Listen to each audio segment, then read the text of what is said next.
The champagne glass nearly slipped from Erika's trembling hand when the words cut through the ballroom like a blade.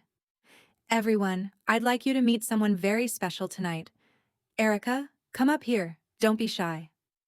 Victoria Hammond's voice dripped with false sweetness as she beckoned from the stage, her designer gown shimmering under the crystal chandeliers of the Connecticut estate that used to be Erika's home. 200 of the state's wealthiest donors turned to stare at the young black woman in a server's uniform, holding a tray of half-empty glasses in the corner where she'd been trying to stay invisible. This wasn't supposed to happen. Erika had come here representing the legal aid clinic, prepared to accept a donation and deliver a professional presentation about adoption advocacy. Instead, Victoria Hammond, her former sister, had arranged for her to spend the evening serving drinks to the very people she was supposed to address as an equal. The power play was so calculated, so viciously perfect, that Erika's breath caught in her throat. But she couldn't run. Not with every camera in the room now trained on her face, capturing her humiliation for tomorrow's society pages. If you're watching this, and you've ever felt powerless, like the world conspired to break you down, then you need to hear what happens next.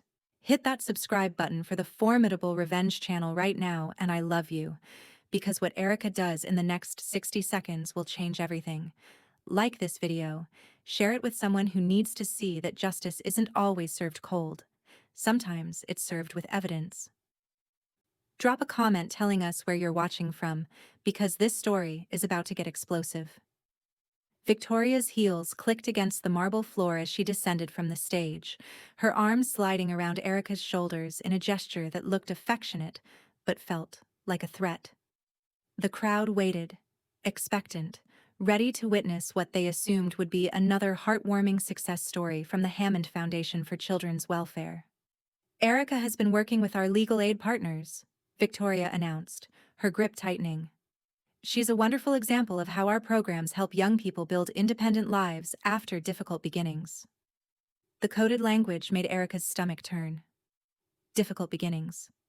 As if her 23 years with the Hammond family hadn't happened. As if Helen Hammond hadn't adopted her, loved her, raised her. As if the last 2 years of survival and struggle were simply the natural conclusion of a charity case, finally aging out of the system. Erika looked out at the sea of expectant faces and saw Richard Hammond near the silent auction, his expression carefully neutral. Stephanie Hammond stood by the bar, recording the moment on her phone.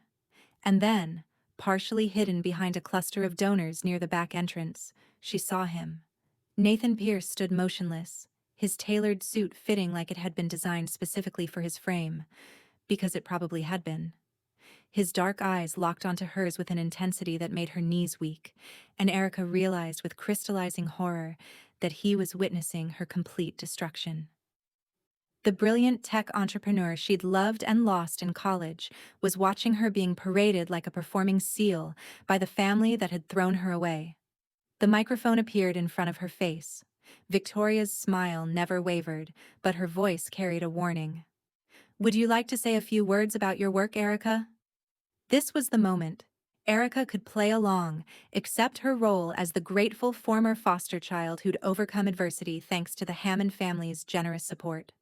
She could collect the clinic's donation, deliver her prepared remarks, and disappear back into the anonymity she'd built over 2 years of hiding. Or she could burn it all down. 3 years earlier, Erika had been someone entirely different. At 20, she'd been the golden child of the Hammond family, at least in public. Valedictorian at the prestigious Connecticut Academy, early admission to Yale, captain of the debate team. Helen Hammond had collected Erika's achievements like precious gems, displaying them to friends and donors as proof that love could transcend bloodlines and racial differences.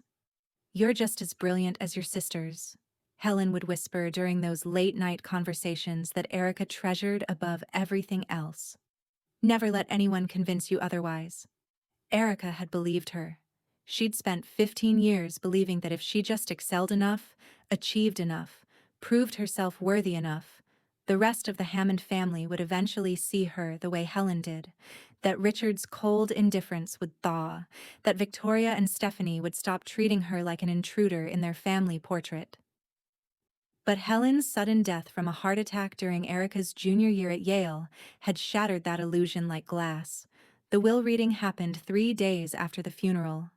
Erika sat between Victoria and Stephanie in the lawyer's office, still wearing the black dress Helen had bought her for job interviews, still believing that family meant something beyond death. The house went to Richard. The investments were divided between Victoria and Stephanie. Helen's jewelry collection, her art, even her extensive library of first editions, all distributed among her biological daughters. And to ERIKA Hammond, the lawyer continued, Helen leaves her personal correspondence currently stored in the attic. Victoria's laugh had been sharp and cruel. That's it? Just some old letters? The burning in ERIKA's cheeks had been nothing compared to the hollow ache in her chest, but she'd told herself that maybe the letters contained something valuable. Words that would explain why Helen had loved her when no one else could. She'd been half right. The wooden box in the attic held every card, every note, every letter ERIKA had written to Helen over 15 years. Helen had kept them all, treasured them. But at the bottom, sealed in an envelope dated 2 weeks before her death, was the truth that would reshape ERIKA's entire understanding of her existence. My dearest ERIKA, Helen's shaky handwriting began.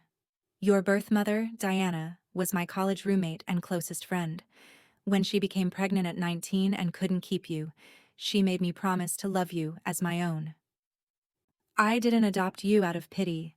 I adopted you because Diana knew I would treasure the daughter she couldn't raise.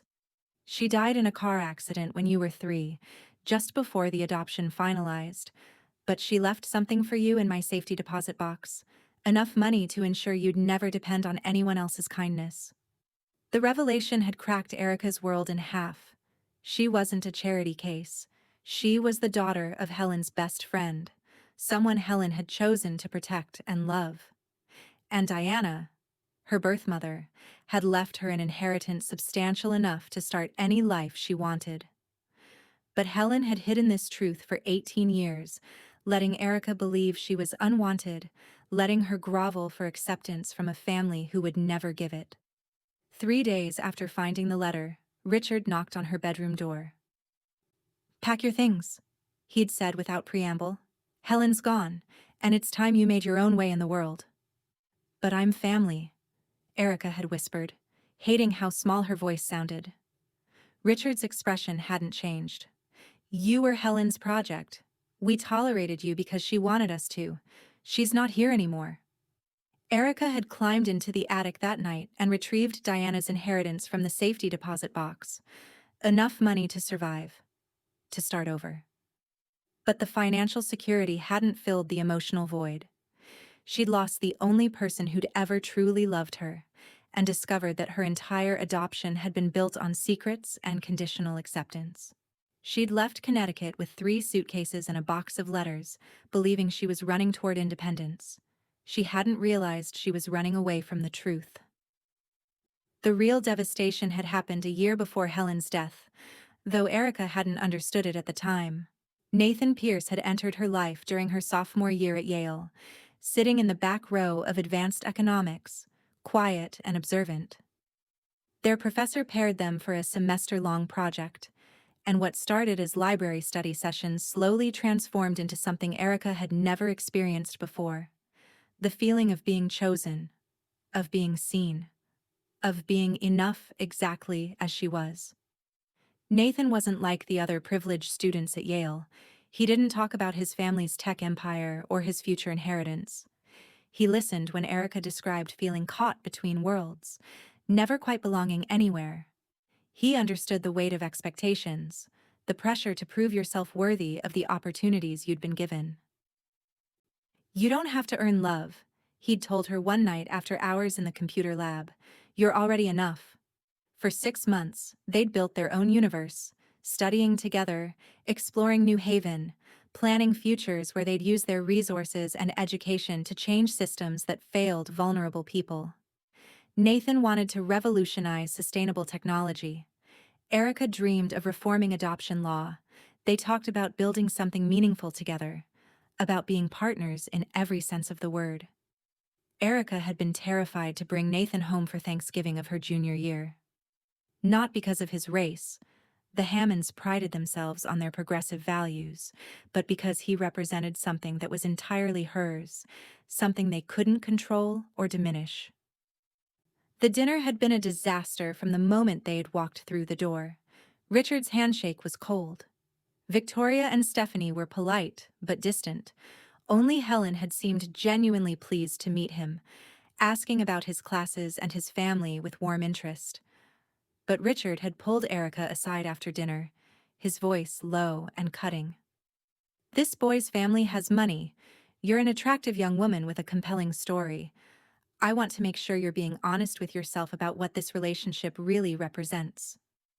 The implication had been devastating. Richard thought she was using Nathan, leveraging her tragic background to secure a wealthy husband. The accusation had planted seeds of doubt that grew like poison in ERIKA's mind. Was she unconsciously calculating? Was their love real? Or was she so desperate to belong somewhere that she'd latched onto the first person who showed her genuine affection? 2 weeks later, everything fell apart. ERIKA had been running late to meet Nathan at the library when she'd heard voices coming from their usual study room. Through the crack in the door, she'd seen him sitting across from Victoria, her sister's face arranged in an expression of tearful concern. "I care about ERIKA deeply," Victoria had been saying, "but she's been through so much trauma. The foster system damaged her ability to form healthy attachments. She gets obsessed with people who show her kindness. She's already talking about marriage and futures together. Our parents are worried she's projecting all her abandonment issues onto you." Nathan's quiet response had been barely audible. "She seems very independent to me." "She is, in some ways, but underneath she's incredibly fragile. She's never had a real relationship before. She genuinely believes you're going to marry her." Victoria's voice had carried fake sympathy that ERIKA recognized now, but hadn't understood then. "My parents think she's become too intense, too demanding. It's not her fault. It's what happens when someone spent their whole life searching for someone who will choose them permanently." ERIKA had run. She'd turned and fled across campus, her heart shattering with every step, convinced that Victoria was revealing truths ERIKA had been too desperate to see. Every moment of their relationship had been reframed as evidence of her own pathetic neediness. Nathan had tried to reach her. 17 calls that first night, dozens more over the following week. But ERIKA had blocked his number and sent a single text. "Victoria was right. I was reading too much into what we had. Let's focus on school." She'd never spoken to him again. Now, standing in the ballroom of her former home with Victoria's arm around her shoulders and Nathan's eyes burning into hers from across the room, ERIKA finally understood what had really happened that day.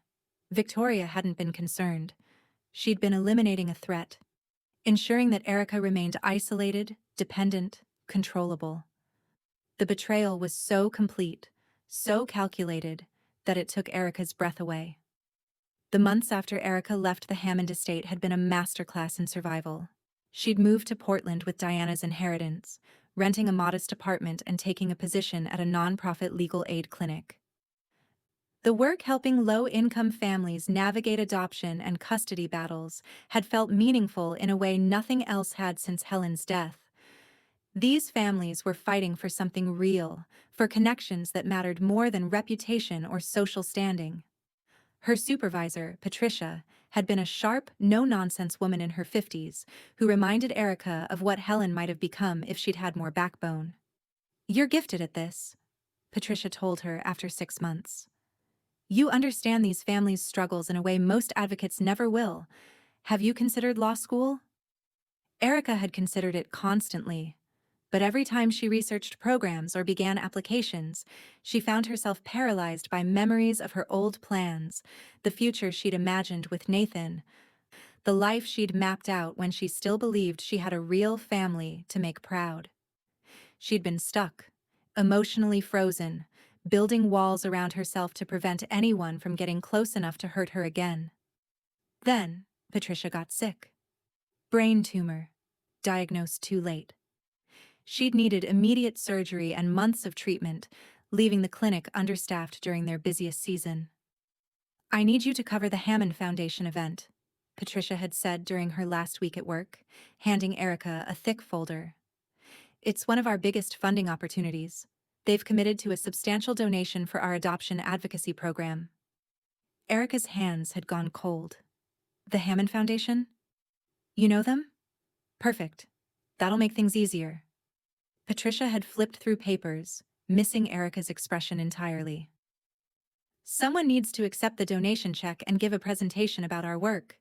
Usually I handle it personally, but under the circumstances." ERIKA had wanted to refuse. She'd spent 2 years building a life where the Hammond name meant nothing, where she could exist without the constant weight of their judgment and manipulation. Going back would be walking straight into the nightmare she'd escaped. But the clinic needed this funding. Their adoption advocacy program helped dozens of families every year. Families like the one ERIKA had never really had. She couldn't let her personal history interfere with work that mattered. Drop a comment right now if you think ERIKA should have refused. Should she have walked away? Or was facing them the only way to truly move forward? And make sure you're subscribed to the Formidable Revenge channel, because what Victoria does next will make your blood boil. The research ERIKA conducted on the Hammond Foundation made her physically ill. Richard had transformed it into his personal reputation laundering operation after Helen's death, using favorable tax laws and strategic philanthropy to position himself as a champion of vulnerable children. The website was filled with photos of the Hammond family posing with politicians and business leaders, their mission statement dedicated to supporting vulnerable children and strengthening family bonds in our community. They'd turned their treatment of ERIKA into a marketing opportunity, positioning themselves as experts on the exact values they'd never practiced. Victoria served as Director of Community Outreach. Stephanie coordinated volunteers. Their family history made no mention of ever having an adopted daughter. As far as the public knew, Richard and Helen Hammond had raised 2 successful daughters and built a foundation from the pure goodness of their hearts. The lie was so complete, so shameless, that it took ERIKA's breath away. But it also gave her power. She knew the truth behind their carefully constructed facade. She understood that their entire foundation was built on hypocrisy, championing family values while having emotionally abused and abandoned their own adopted child.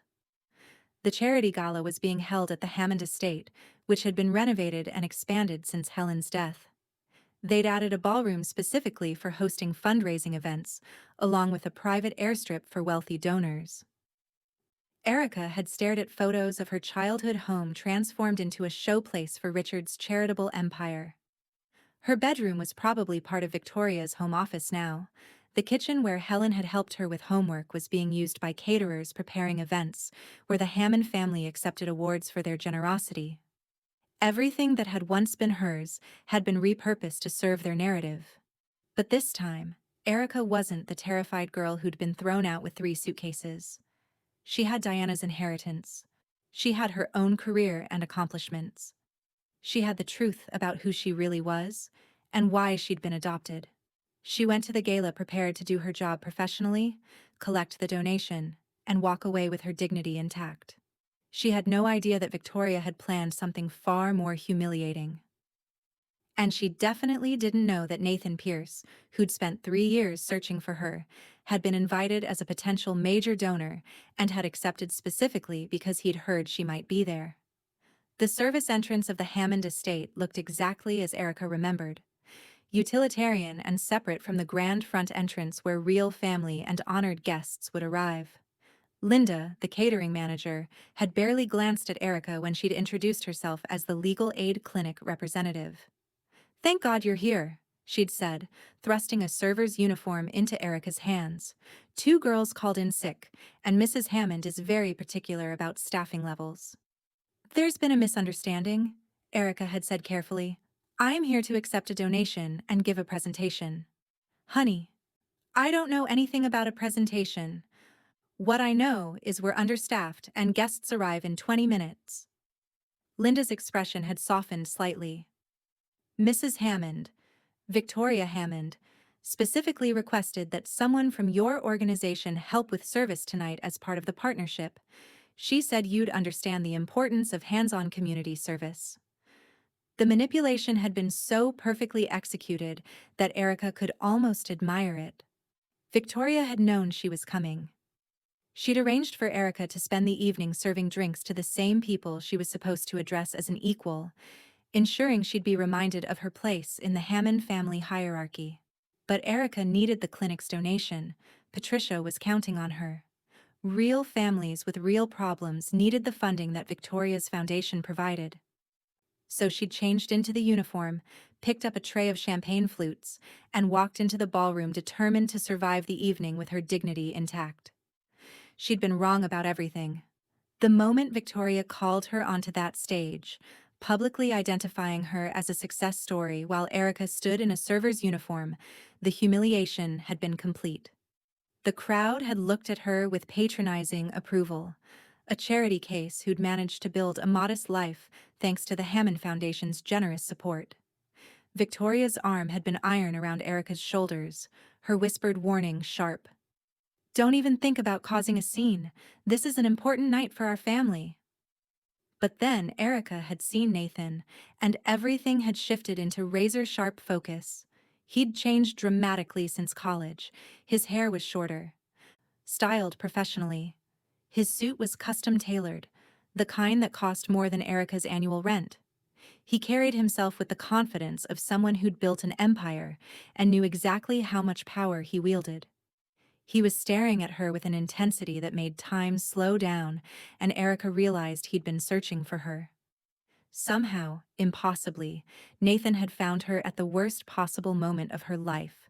Victoria had followed her gaze and seen him too. Her grip had tightened painfully. "What the hell do you think you're doing? I saw you staring at someone. Don't even think about making this about your pathetic revenge fantasies." That was when ERIKA understood. Victoria knew Nathan was here. She was terrified of what his presence might mean. "I'm warning you right now," Victoria had hissed, steering ERIKA off the stage. "You're the help. You always were, you always will be. Whatever delusions you have about this family or your place in it, tonight's going to be a reality check." ERIKA had watched Victoria walk away, and something inside her had crystallized into steel. This woman, her supposed sister, had destroyed ERIKA's relationship with Nathan 3 years ago with calculated lies. She'd helped throw ERIKA out when Helen died. She'd built a career on championing family values while treating ERIKA like disposable trash.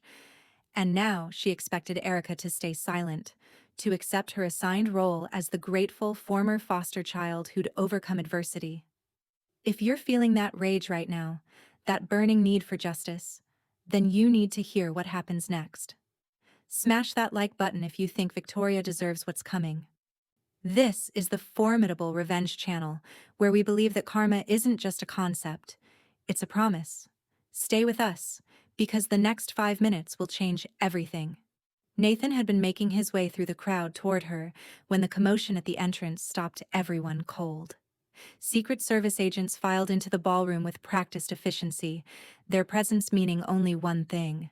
Someone extraordinarily powerful was about to arrive.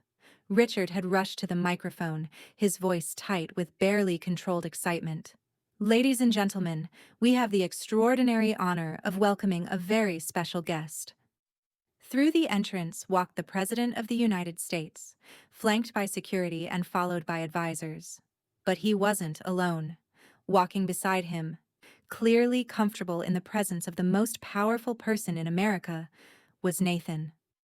The room had erupted in applause and excited chatter, but ERIKA could only hear her heartbeat thundering in her ears. Nathan wasn't just successful, he was operating at a level of power and influence she couldn't comprehend. And he was here, at the Hammond house, on the same night she was serving drinks in a uniform. Victoria had practically vibrated with excitement as she'd rushed to greet the president, confusion and calculation warring on her face.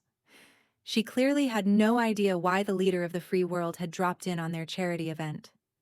Nathan had stepped forward and taken the microphone from Richard's nerveless fingers. "Thank you all for your warm welcome. I'm Nathan Pierce. And I'm here tonight representing Pierce Technologies and our new humanitarian partnership with the federal government." The crowd had murmured appreciatively. Nathan had become someone worthy of their attention. "But I'm not here to talk about business," Nathan had continued, his eyes scanning the crowd until they locked onto Erika's. "I'm here because sometimes the most important partnerships aren't between governments or corporations. Sometimes they're between individual people who choose to see the best in each other." Erika's chest had felt tight, like she couldn't get enough air. "I'm here tonight to honor someone very special," Nathan had said, his voice gentle but carrying clearly across the silent room.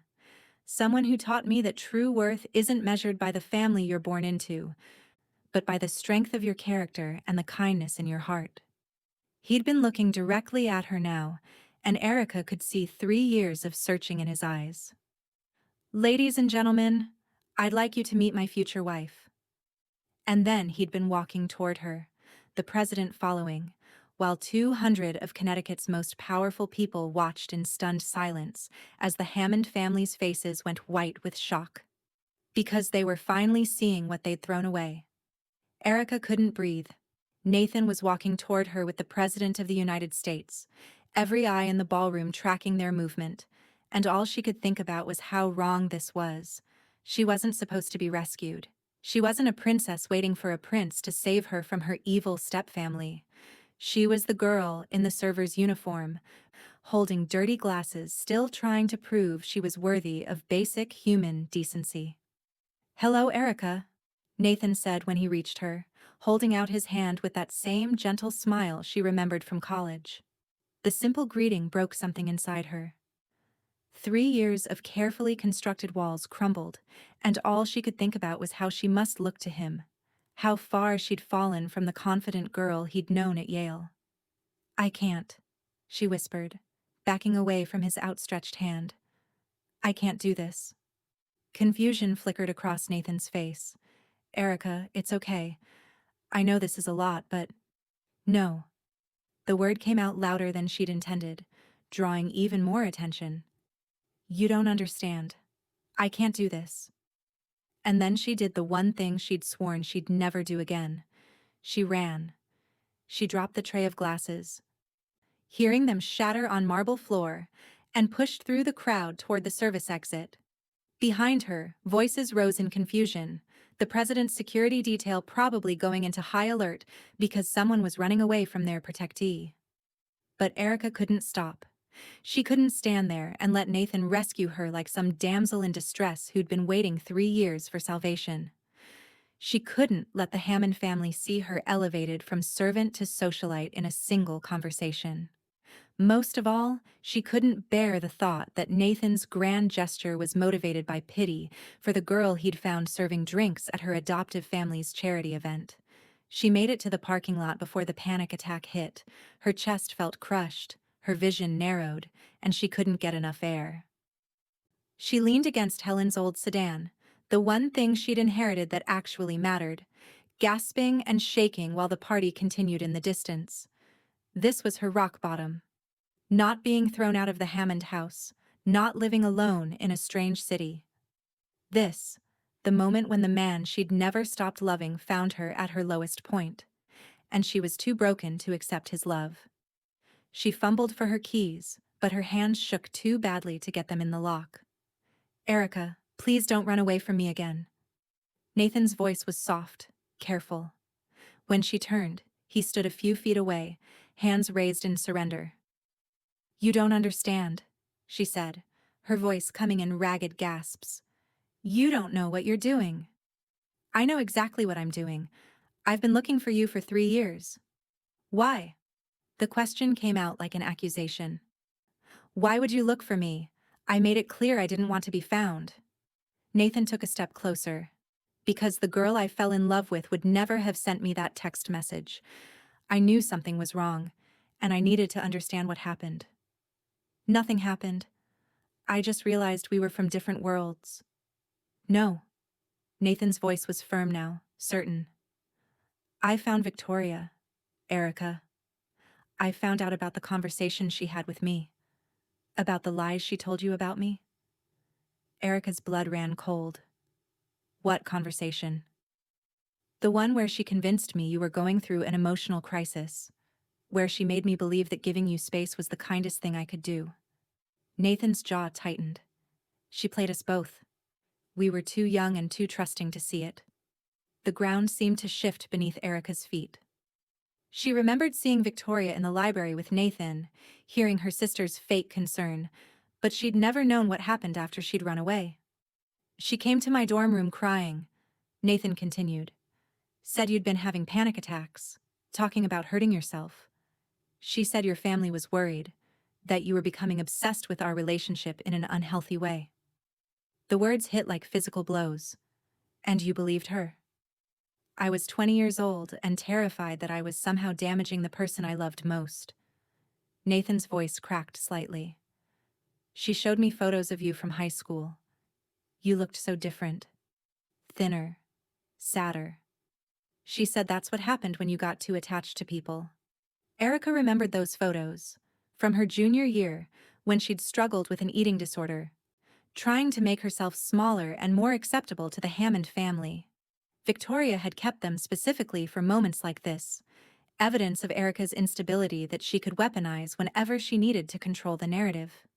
She said you'd asked her to talk to me because you were too embarrassed to break up with me yourself.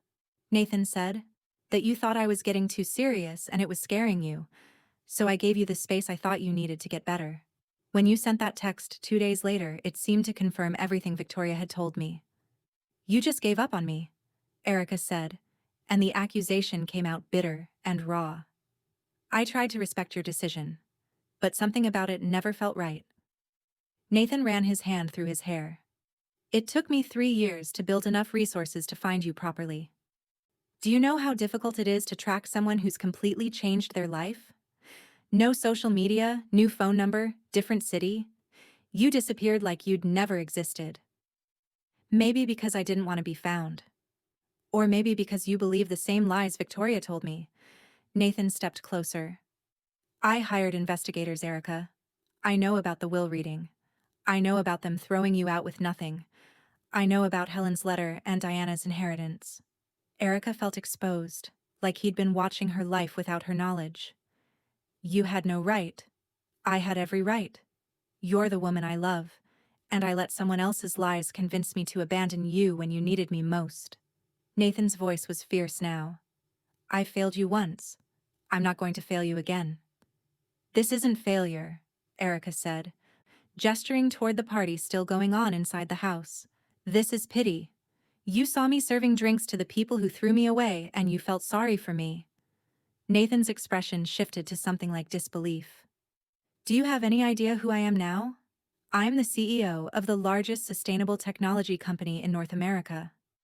I have partnerships with governments and corporations around the world. I could have any life I wanted, with anyone I wanted. His voice softened.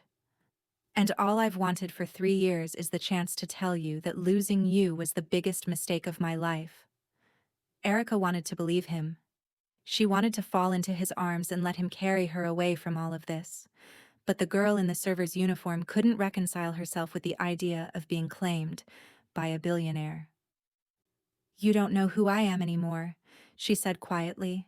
You fell in love with someone who doesn't exist. I fell in love with someone who was kind and brilliant and strong enough to overcome anything life threw at her. Nathan reached for her hand, and this time she let him take it.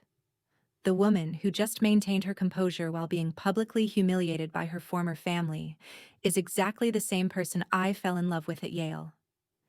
Before Erika could respond, footsteps crunched on gravel. Victoria and Stephanie were approaching, their faces set in identical expressions of cold fury. Behind them, Richard followed with 2 men Erika didn't recognize. I think you've caused enough of a scene for one evening, Victoria said, her voice pitched to carry back to the house. Maybe it's time for you to leave before you embarrass yourself further. Nathan stepped slightly in front of Erika, a protective gesture that didn't go unnoticed. I don't believe we've been properly introduced. We know who you are, Stephanie said dismissively. What we don't understand is why you're wasting your time with someone who clearly can't handle being in civilized company. The casual cruelty in her voice made Erika's hands clench into fists. Look at her, Victoria said, gesturing toward Erika with barely concealed disgust. She's having some kind of breakdown in a parking lot, running away from help, making a spectacle of herself in front of important people. This is exactly the kind of behavior we were trying to protect you from in college. Something inside Erika snapped. For 3 years, she'd been running from these people, hiding from their judgment, internalizing their assessment of her worth, believing that she was the problem. Too needy, too damaged, too desperate for belonging. But standing in that parking lot, watching Victoria perform concern while wielding cruelty like a weapon, Erika finally understood the truth. The problem had never been her. The problem was them. Stop. The word came out with such force that everyone froze. Nathan stopped mid-breath in his verbal defense of her. Victoria and Stephanie stopped their whispered strategizing. Even the distant sounds of the party seemed to quiet. Just stop, Erika said again, stepping out from behind Nathan's protective stance. All of you. Erika, you don't have to, Nathan started. Yes, I do. She turned to face him. This man who'd spent 3 years and probably millions of dollars trying to find her. I appreciate what you're trying to do, but this isn't your fight. It became my fight the moment they interfered with our relationship, Nathan said, his voice still tight with anger. They didn't convince me of anything. The words surprised Erika as much as they surprised everyone else. They just confirmed what I already believed about myself. Victoria stepped forward, sensing an opportunity. See, even she admits, I'm not finished. Erika's voice cut through Victoria's like a blade, and her sister actually stepped back. You don't get to speak for me anymore. None of you do. Erika looked around at the faces surrounding her, the Hammond family united in their shared history of making her feel small, Nathan radiating protective fury, the distant glow of a charity event built on lies about family and love. For 25 years she'd been letting other people define who she was, the grateful adopted daughter, the charity case, the girl who tried too hard, the woman who wasn't worth fighting for, the victim who needed rescuing. You want to know what really happened to me? Erika said, looking directly at Richard. You want the truth about why I disappeared and why I ended up serving drinks at your charity event. Erika, Stephanie's voice carried a warning tone. I don't think this is the time. This is exactly the time.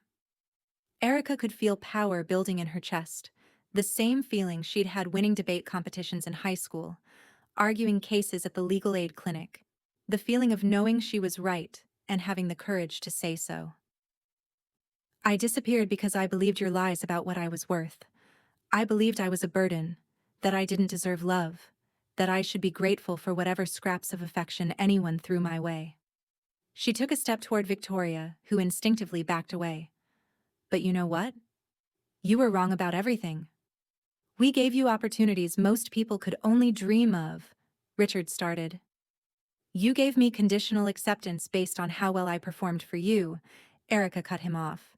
You gave me a home as long as I stayed grateful and invisible and didn't ask for too much. You gave me a family name that you took away the moment it became inconvenient.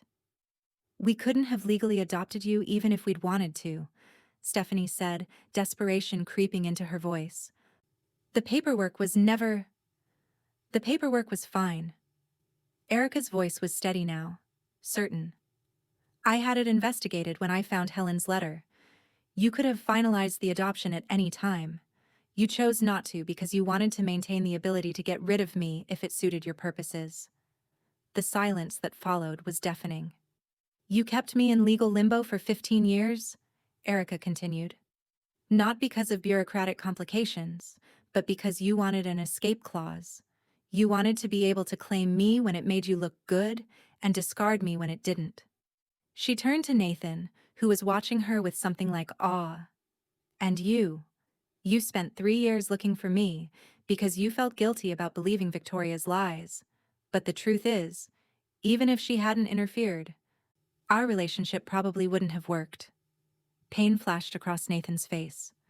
Not because we didn't love each other, Erika said quickly, but because I didn't love myself.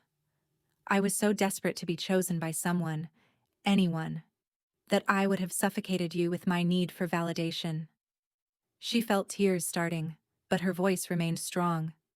Victoria didn't destroy our relationship, she just revealed how fragile it already was.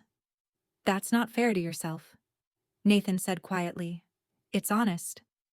And honesty is something I've been avoiding for a long time. Erika looked back at the Hammond family. You want to know what your real mistake was? It wasn't throwing me out. It wasn't even the years of emotional abuse. We never abused, Richard protested. Your mistake was thinking that breaking me would make me disappear.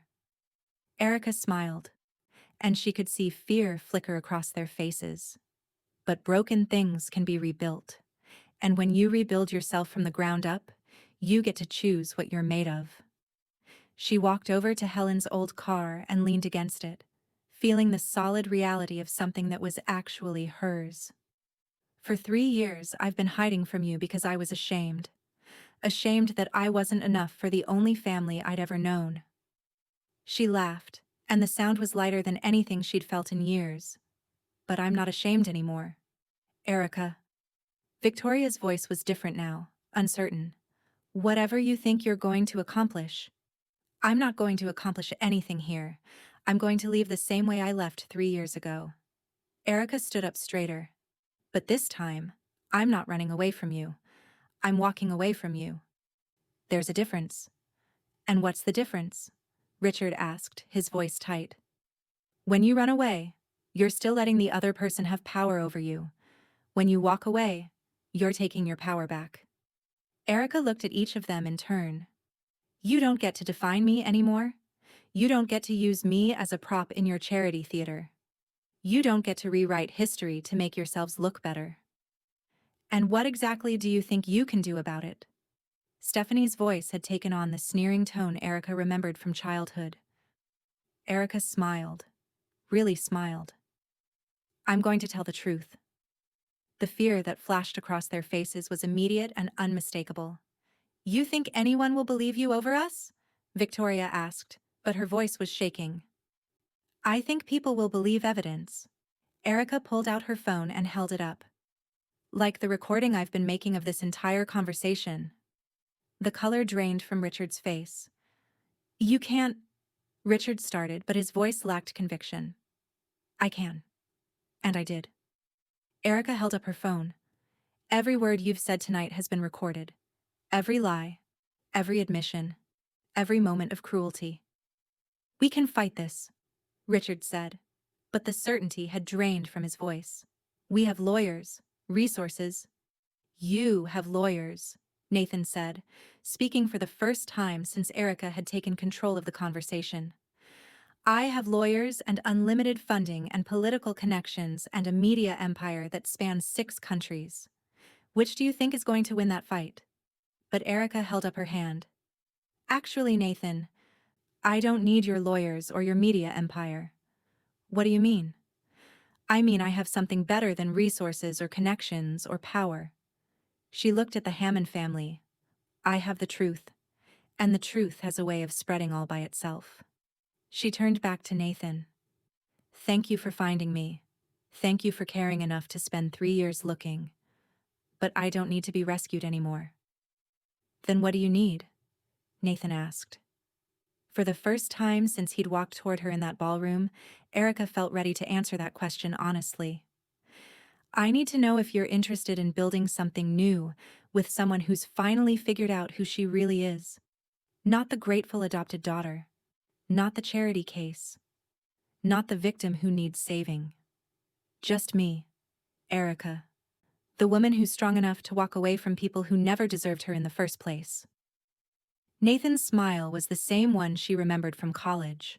Warm, genuine, full of possibilities. I've been waiting 3 years to meet that woman. Well, Erika said, Turning back to the Hammond family one last time. You're about to. She got in Helen's car and started the engine. Through the windshield, she could see Richard, Victoria, and Stephanie standing in shock, finally understanding that they'd lost the only power they'd ever had over her, the power to make her believe she needed them. Nathan was walking toward his own car. As ERIKA pulled out of the parking space, he fell into formation behind her, and she realized this was how it should be. Not him rescuing her, but both of them choosing to drive toward a future they'd build together. But she'd only made it 3 blocks before clarity hit. She couldn't leave. Not yet. There were 200 people inside that house right now, writing checks to support a foundation built on lies. Donors who believed they were funding adoption advocacy run by a family that understood the importance of love and commitment. If she drove away, how many other vulnerable children would suffer? How many other adoptees would grow up believing they weren't worthy of real love because the people claiming to help them were frauds? ERIKA pulled over and got out of the car. Nathan parked behind her, approaching cautiously. "Are you okay?" "I'm perfect," she said, and she meant it. "But I need to ask you something. Why did you really come here tonight?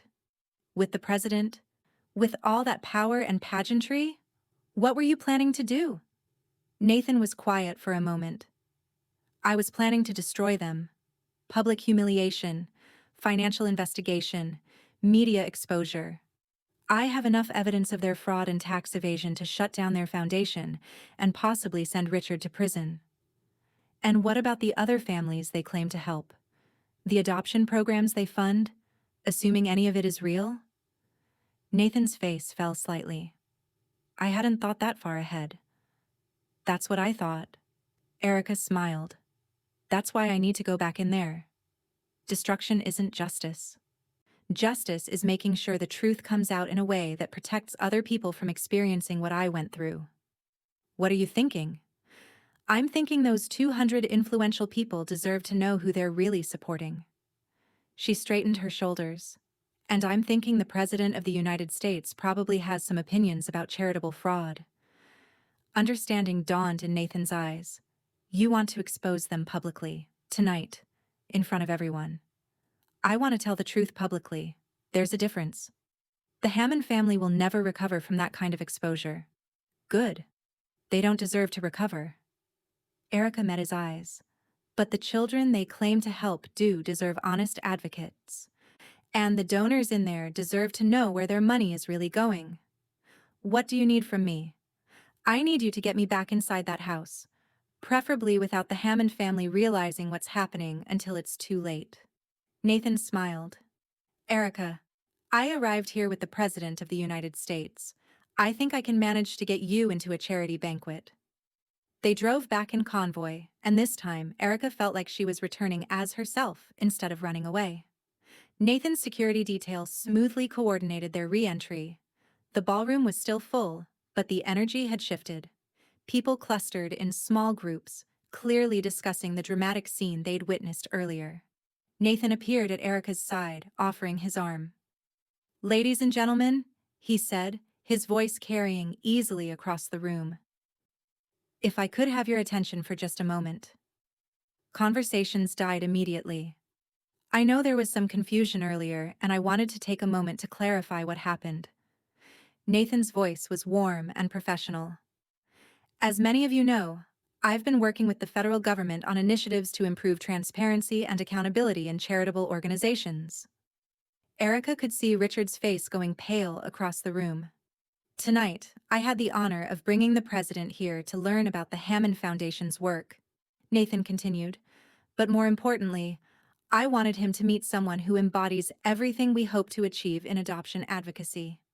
He turned to ERIKA. "I'd like to formally introduce ERIKA Hammond, a brilliant advocate for adoption rights who has dedicated her career to helping vulnerable children find real, lasting families." The applause was polite but confused. "What makes ERIKA uniquely qualified to speak about adoption," Nathan continued, "is that she was adopted herself by the Hammond family 22 years ago." Confusion rippled through the crowd. People turned to look at Richard and Victoria, trying to understand why they hadn't mentioned having an adopted daughter. "Erika," Nathan said, offering her the microphone, "would you like to tell everyone about your experience with the family that runs this foundation?" Erika took the microphone. The ballroom was so quiet she could hear ice shifting in someone's drink glass. "Thank you, Nathan, and thank you all for supporting adoption advocacy. It's work that's very close to my heart." She paused. "I want to tell you a story about a 7-year-old girl who was adopted by a family that promised to love her as their own." The room was completely silent now. For 15 years, that little girl tried to earn her place in that family. She got perfect grades, won academic competitions, never asked for anything she didn't absolutely need. She was grateful for every birthday and Christmas, even when she could feel that she was being tolerated rather than celebrated. Erika looked directly at Helen's portrait hanging near the foundation's mission statement. The only person in that family who truly loved her was her adoptive mother. And when that mother died suddenly, the little girl discovered that her legal adoption had never been finalized, that for 15 years, she had been nothing more than a long-term foster placement with an escape clause. Gasps rippled through the crowd. 3 days after the funeral, the family threw her out. They told her she had never really belonged there, that she was a burden they had tolerated out of charity. The murmurs were getting louder. Erika could see anger beginning to register on faces. "That little girl was me," she said, letting the words settle over the room. "And this family, the Hammond family, who are asking for your donations to support adoption advocacy, are the same people who emotionally abused an adopted child for 15 years and then abandoned her the moment it became convenient." The silence was absolute. "But that's not even the worst part," Erika continued, pulling out her phone. "The worst part is that they've built this entire foundation on a lie." "That's enough." Richard's voice cut across the room, but it sounded weak. "I have every right," Erika said, "because I have proof." She held up her phone and played the recording. Richard's voice filled the ballroom. "Legally, you were only ever a foster placement with intention to adopt." Then Stephanie. "You were a foster child in our care, and now that you're an adult, that arrangement has ended." And Victoria. "Your job is to serve drinks and stay invisible." The recording played for 3 full minutes, capturing every cruel word, every admission. When it ended, the silence was absolute. Then the President of the United States stepped forward. "Mr. Hammond," he said, his voice carrying authority, "I came here tonight to learn about your foundation's work. What I've learned instead is that you've been committing charity fraud while abusing the very children you claim to protect." Richard tried to speak, but no words came out. "The federal government takes a very dim view of organizations that misrepresent their charitable work while accepting tax-exempt status," the president continued. "You can expect a full investigation starting tomorrow morning." The room erupted in chaos. Make sure you're subscribed to the Formidable Revenge channel because what happens next will restore your faith in justice. Drop a comment if you think the Hammond family got exactly what they deserved. And share this video with anyone who needs to see that the truth always wins. Donors demanded their money back. Politicians distanced themselves from the foundation. Several people were already on their phones, calling lawyers or reporters. But Erika wasn't watching the Hammond family's destruction. She was watching Nathan, who was looking at her with complete admiration. "How do you feel?" he asked quietly. "Free," she said. 6 months later, Erika stood in front of a congressional subcommittee explaining how charity fraud in adoption services could be prevented through better oversight. The Hammond Foundation had collapsed within 2 weeks of that disastrous gala. The federal investigation revealed financial irregularities going back years, donations diverted to personal expenses, programs that existed only on paper. Richard was facing criminal charges. Victoria and Stephanie were dealing with civil lawsuits from donors demanding restitution, but more importantly, the exposure had led to real reforms. Other families had come forward with their own stories of abuse by supposedly charitable organizations. Children who might have fallen through the same cracks were now better protected. Ms. Hammond, the committee chair said. Or do you prefer Mrs. Pierce now? Actually, it's Dr. Pierce, Nathan said from the gallery, pride evident in his voice. She finished her law degree in record time and just defended her dissertation on adoption law reform. ERIKA smiled back at her husband of 3 months. But ERIKA is fine. The hearing went well. Her testimony, along with evidence they'd gathered, resulted in new legislation requiring independent auditing of adoption advocacy organizations. Afterward, Nathan and ERIKA walked out of the Capitol building together, past reporters wanting to know about their foundation's next initiative. Yes, they'd started their own foundation, the Pierce-Hammond Institute for Adoption Advocacy, dedicated to providing real support for adoptive families and ensuring children's needs always came first. How does it feel to be Dr. Pierce? Nathan asked as they got into the car. Like I finally know who I am, ERIKA said. And like I have the tools to help other people figure out who they are too. It had been a whirlwind 6 months. After the truth about the Hammond family came out, she'd received dozens of calls from other adult adoptees with similar experiences. Their stories had broken her heart and fueled her determination to change the system that had failed them all. She'd returned to school immediately, using Diana's inheritance to fund an accelerated law program focused on family law and children's rights. Nathan had supported her through every late night of studying, every moment of doubt. There's something I want to show you, Nathan said as they drove through Washington. He pulled into the driveway of a restored Victorian house with a wraparound porch and mature trees. This is home, if you want it to be. The house was perfect, not too big, with a library that had built-in bookshelves and a kitchen opening onto a garden. There was a nursery upstairs, ready for the children they'd talked about adopting someday. The previous owners were an elderly couple who raised 6 adopted children here, Nathan explained. When they heard about our foundation, they insisted on selling to us. They said the house was meant for people who understood what family really means. ERIKA stood in the living room looking out at the garden through windows that let in streams of golden light. She felt something she'd never experienced before. Complete peace, complete belonging. Not because she'd earned it, but because she'd chosen it and been chosen in return. So, what do you think? Nathan asked, wrapping his arms around her. I think that 7-year-old me would never have believed this was possible. And what about current you? Current me knows that the best stories are the ones where broken things get rebuilt into something stronger than they ever were before. 2 years later, their house was full of the sounds of real family. They'd adopted 2 children, Lily, age 8, whose birth parents had struggled with addiction, and Thomas, age 5, who'd been in foster care for 2 years. Neither called them mom and dad yet. They weren't ready, and ERIKA and Nathan weren't pushing. But they called it home, and they knew they were safe there. ERIKA was in the kitchen making Lily's lunch when Nathan found her, holding an envelope with the official seal of the Department of Health and Human Services. What's that? An invitation. They want you to head the new National Commission on Adoption Reform. ERIKA stared at the letter.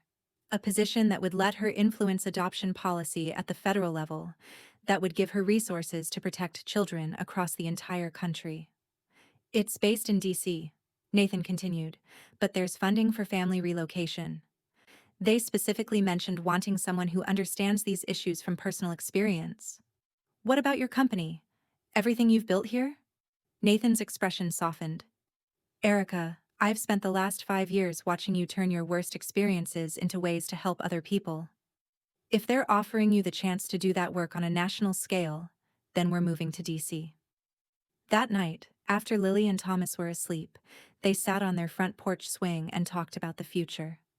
About the house they'd leave and the new adventure they'd start. About the children they might help and the families they might protect. Are you nervous?